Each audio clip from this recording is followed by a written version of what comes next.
Hello మిత్రమా! ఎప్పుడు phone చూస్తూ కూర్చుంటావా? ఈరోజు చికెన్ కర్రీ నేర్చుకుందురా అని పిలిచారు మా అమ్మ. నాతో పాటు మీరు కూడా చేసేయండి. మీలో ఎవరైనా బ్యాచిలర్స్ ఉంటే మీకు చాలా యూజ్ అవుతుంది. ఫస్ట్ అయితే టమాటా, ఆనియన్, పచ్చిమిర్చి, కొత్తిమీర కట్ చేసుకొని దాన్ని మిక్సీ వేసుకోవాలి. మిక్సీ వేసుకున్న తర్వాత మంచి పేస్ట్‌లా వస్తుందనమాట. అది వేసుకోవడం వల్ల ఏంటి అంటే గ్రేవీ వస్తుంది. తర్వాత అల్లం, వెల్లుల్లి వేసుకొని మిక్సీ వేసుకోవాలి. మా అమ్మ ఇంట్లో ఎక్కువ అదే యూజ్ చేస్తారనమాట. బయటవి యూజ్ చేయరు.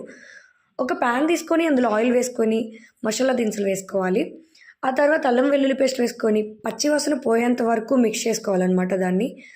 ఇంకా కొత్తిమీర, కరివేపాకు వేసుకొని వేసుకోవాలి. మంచిగా ఫ్లేవర్ వస్తుంది అలా వేసుకుంటే. ఇందాక మనం పేస్ట్ చేసుకొని పెట్టుకున్న టమాటా, ఆనియన్ పేస్ట్ ఏదైతే ఉందో అది కూడా వేసుకోవాలి. అది పచ్చి వాసన పోయేంత వరకు పెట్టుకోవాలి. కొంచెం తగినంత ఉప్పు, కొంచెం పసుపు వేసుకోవాలి. వాటర్ కలుపుకున్నాననమాట నేనైతే. ఎందుకంటే నాకు గ్రేవీ ఎక్కువ కావాలని వేసుకున్నా.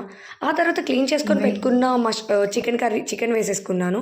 ముక్క బాగా ఉడికేంత వరకు ఉంచుకొని కారం, ధనియాల పొడి, చికెన్ మసాలా వేసుకున్నాను.